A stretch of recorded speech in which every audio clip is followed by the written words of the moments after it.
छत्तीसगढ़ के बस्तर में पीएम मोदी कांग्रेस पर बरसे, कांग्रेस पर तुष्टीकरण का आरोप लगाया और कहा कि कांग्रेस के घोषणा पत्र में मुस्लिम लीग की छाप है।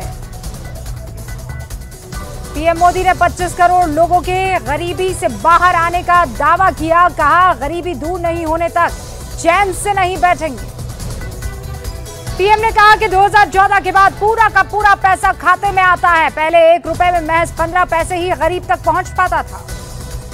न्यूज 18 इंडिया से खास बातचीत में लोकसभा चुनाव लड़ने पर बोले रॉबर्ट वाड्रा, जो पार्टी कहेगी वो मैं करूंगा। अमेठी के लोग कह रहे हैं कि मैं चुनाव लड़ूं।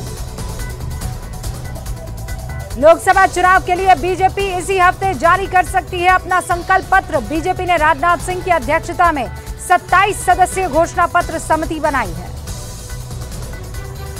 बीजेपी के संकल्प पत्र के लिए 5 लाख से ज्यादा सुझाव आए हैं। नमो ऐप से 40,000 से ज्यादा सुझाव आए। बीजेपी के संकल्प पत्र में विकास, विकसित भारत, महिला, युवा, गरीब, किसान समेत सांस्कृतिक राष्ट्रवाद पर फोकस रहेगा। सूत्रों के मुताबिक बीजेपी के संकल्प पत्र की थीम मोदी की गारंटी, विकसित भारत 2047 में रोड शो के जरिए शक्ति प्रदर्शन किया। बीजेपी उम्मीदवार के लिए चुनाव प्रचार युवा कर दिया है। सुना था लोग रंग बदलते हैं, अब देख भी लिया। पश्चिम बंगाल बांकुड़ा में लोकसभा चुनाव मिलकर लड़ेंगे कांग्रेस और नेशनल कॉन्फ्रेंस। लोकसभा चुनाव के लिए कांग्रेस का नेशनल कॉन्फ्रेंस के साथ हो गया है और 3 कांग्रेस लड़ेगी। कांग्रेस को उधमपुर, जम्मू और लद्दाख सीट मिल गई है। वहीं श्रीनगर मनी लॉन्ड्रिंग केस में दिल्ली के सीएम अरविंद केजरीवाल के पीए विभव को लिए बुलाया गया है। कांग्रेस के पूर्व नेता संजय निरुपम ने संजय राउत को खिचड़ी घोटाले का किंगपिन बताया। अपने भाई और बेटी के नाम पर 1 करोड़ रुपए रिश्वत लेने का आरोप लगाया।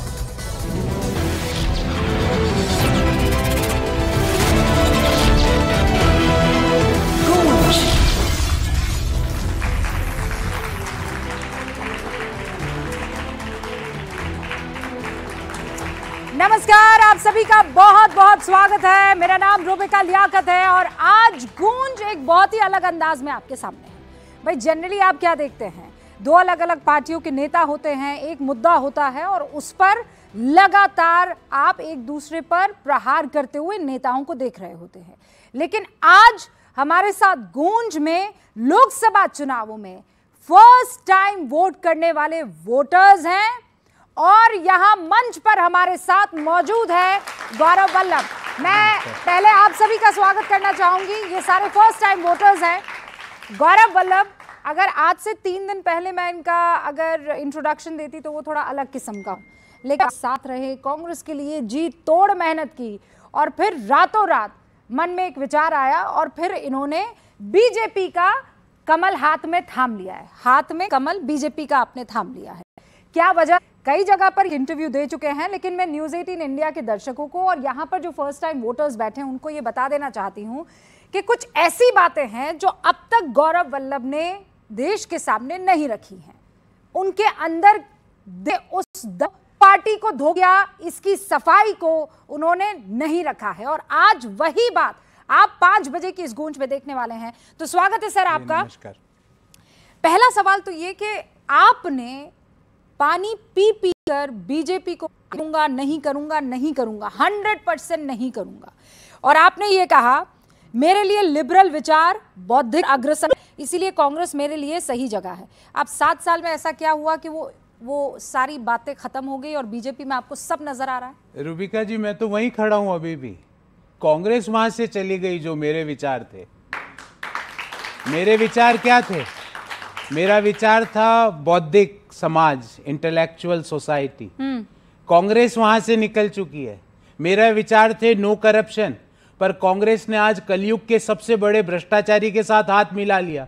कलयुग में अरविंद केजरीवाल के बराबर भ्रष्टाचारी नहीं हो सकता। कांग्रेस वहां से चल, मैं तो आज भी वही कर रहा हूं। मैं कह रहा हूं कि सबका विकास, तो इंक्लूसिव समाज है।